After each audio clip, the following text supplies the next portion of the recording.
तेजस्वी को भाव नहीं मिला, अब खुद मैदान में उतरेंगे लालू। कि झारखंड में राजद का कोई वजूद नहीं है। सर कोई वजूद नहीं है तो 6 कैसे सीट मिल गई? शुरू में तो 22 सीट मांग के लिए आवाज उठाई गई, कांग्रेस बदमाशी कर दी है। सिर्फ फुटोवल है सर इंडिया गठबंधन में नहीं। इस लड़ाई में भाजपा की चांदी होगी और तेजस्वी इसके गुनहगार कहे जाएंगे। सीना तन कैसे रहा? सीना तन रहा है तो आने के बाद बिहार में जो है ना उसका बदला लिया जाएगा। मैंने एक झारखंड में सीना ताने हुए, बिहार में खैर नहीं। तो वहां अगर राजद मजबूत हो जाता है बिहारी समीकरण पर, तो कांग्रेस की भी स्थिति वही हो जाएगी जो बिहार में है। तेजस्वी के साथ ऐसा क्यों? मतलब दिल्ली, बेंगलोर, मुंबई जहां तहां जाते हैं और राहुल गांधी के साथ जो है तस्वीर खिंचवाते हैं हाथ उठाकर, तो हम राष्ट्रीय नेता हो गए। लालू प्रसाद तमाम घटनाक्रमों का विश्लेषण करने के बाद आज कहा कि हम जाएंगे प्रचार करने। पनोरमा ग्रुप, जो सोचता है वो करता है। नमस्कार, आप देख रहे हैं न्यूज हाट। मैं हूं चंदन झा।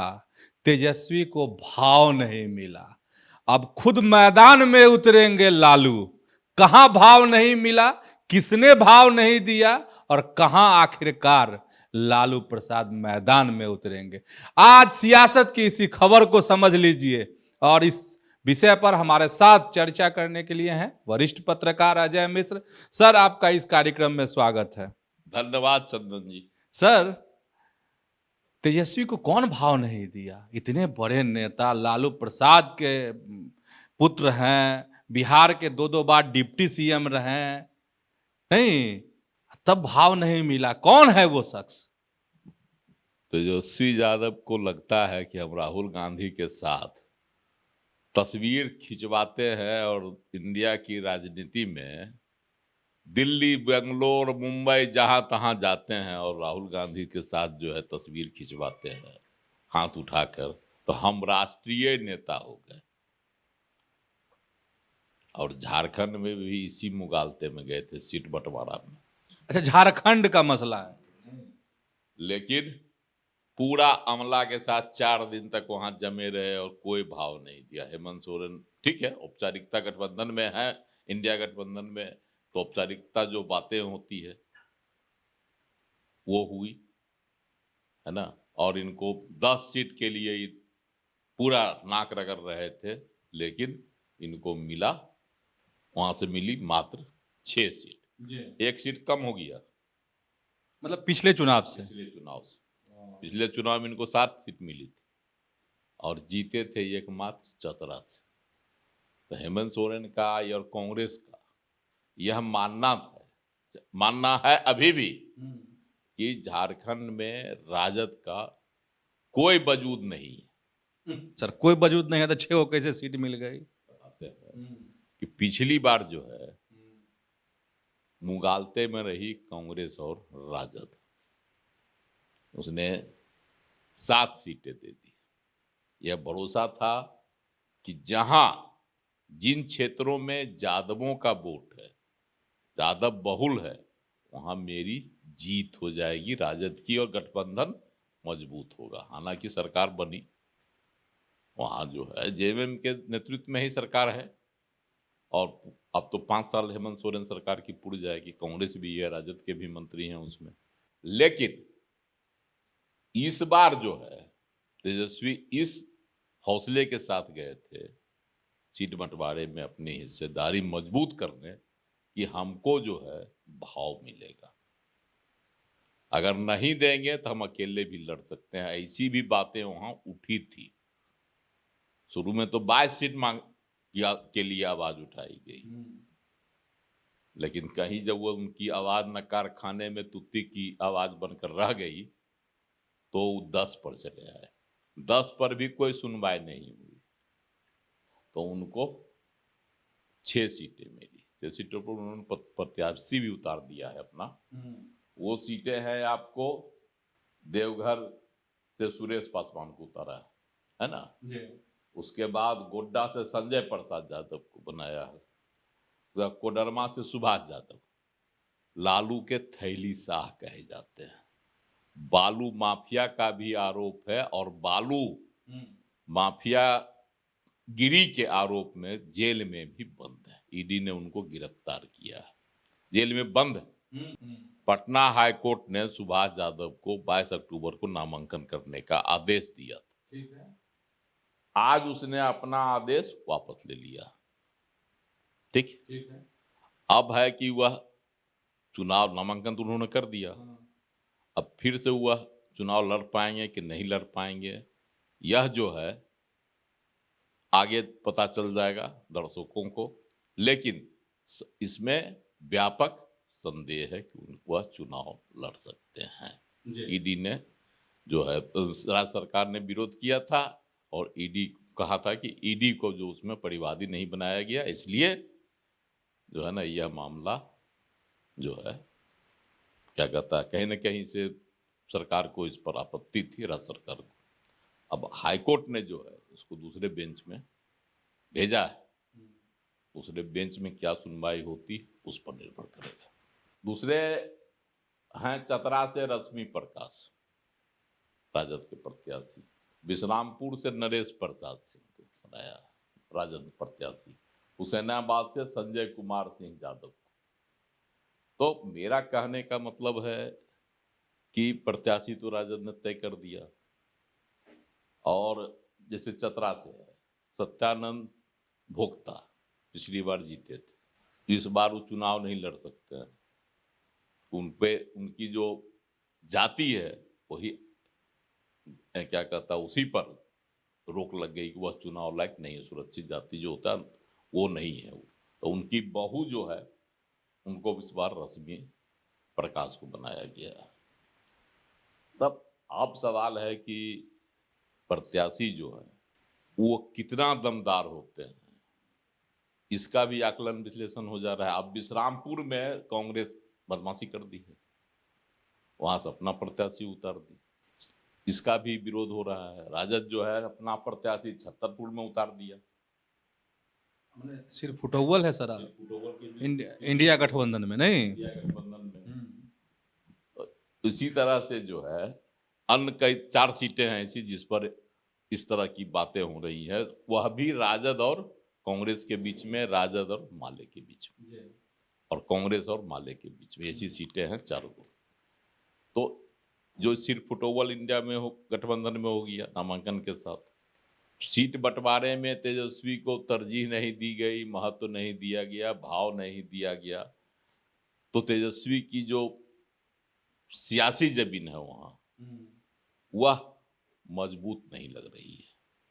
लालू प्रसाद तमाम घटनाक्रमों का विश्लेषण करने के बाद आज कहा कि हम जाएंगे प्रचार करने,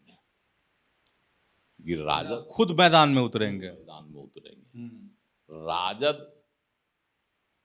की स्थिति लालू प्रसाद के समय में जब झारखंड और बिहार एक था तो झारखंड में भी मजबूत थी।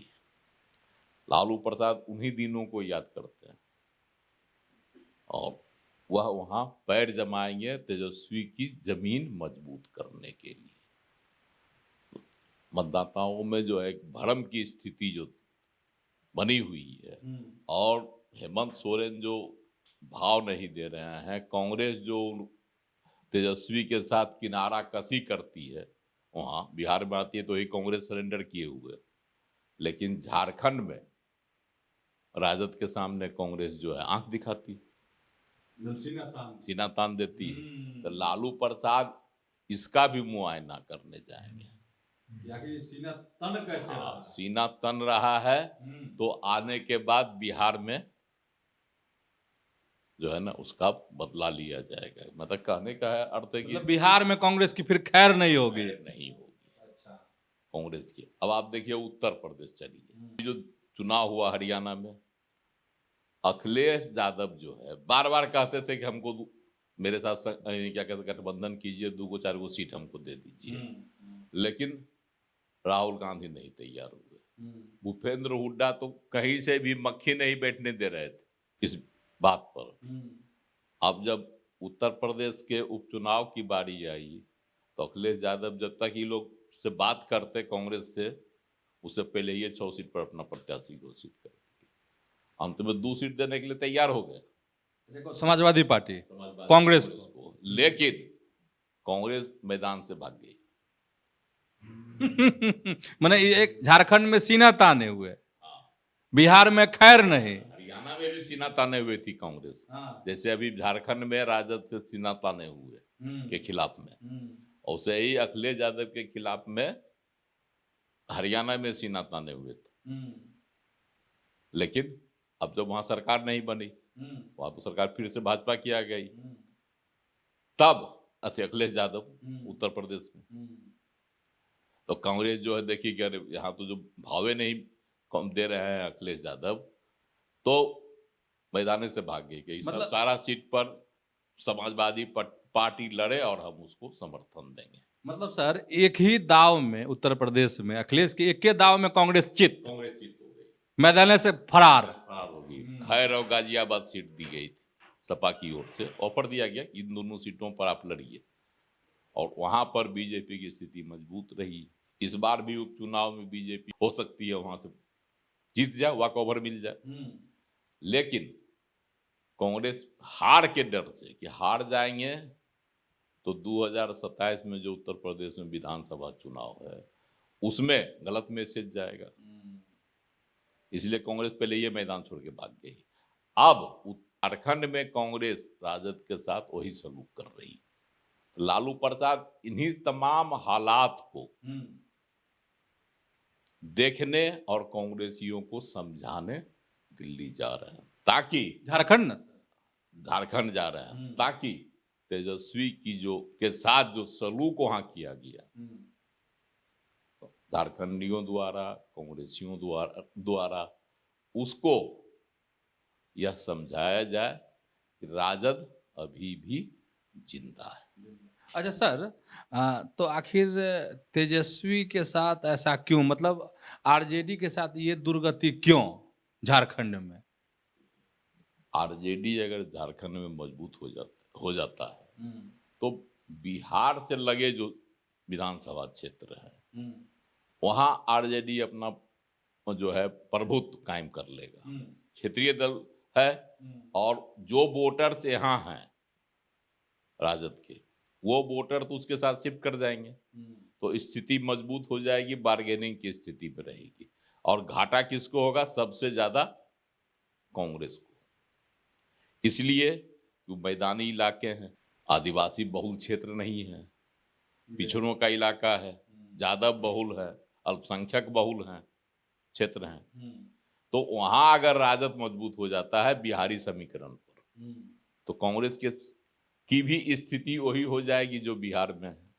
लालू प्रसाद की पूछ पकड़नी होगी, इसलिए कांग्रेस ही ज्यादा विरोध कर रहा है। और जब राजद मजबूत हो जाएगा तो सरकार में राजद की हिस्सेदारी बढ़ेगी, और जिस तरह से नीतीश कुमार बार बार राजद के साथ सरकार बनाने के बावजूद नाकोदम होकर भाग आते हैं लालू प्रसाद को छोड़कर, वही हालात झारखंड में हेमंत सोरेन के साथ पैदा हो जाएंगे। अच्छा सर, इस दुर्दशा से, राजद की इस दुर्दशा से आखिर फायदा किसको होगा तब, मतलब झारखंड की सियासत में? जिस तरह से राजद की दुर्दशा है और इस बार जिस तरह से कई सीटों पर आपस में ही इंडिया गठबंधन के बीच में प्रत्याशी का भी लोग को भी मैदान में उतार दिया है, जो चुनावी तकरार होगी इसका फायदा तो बीजेपी को मिलेगा, तय है मिलेगा। अच्छा, भाजपा को फायदा होगा। अंततः जो है इस लड़ाई में भाजपा की चांदी होगी और तेजस्वी इसके गुनहगार कहे जाएंगे। अरे बा गुनहगार, इसीलिए जो है लालू प्रसाद वहां का माहौल शांत करने जा रहे हैं, ताकि कोई तोहमत तेजस्वी पर नहीं है। तो आप समझ गए होंगे कि आखिर तेजस्वी यादव को किसने भाव नहीं दिया, किसने राजद की दुर्गति कर दी है। तो ऐसे ही जुड़े रहिए न्यूज हाट के साथ, खबरों से अपडेट रहिए। धन्यवाद, नमस्कार।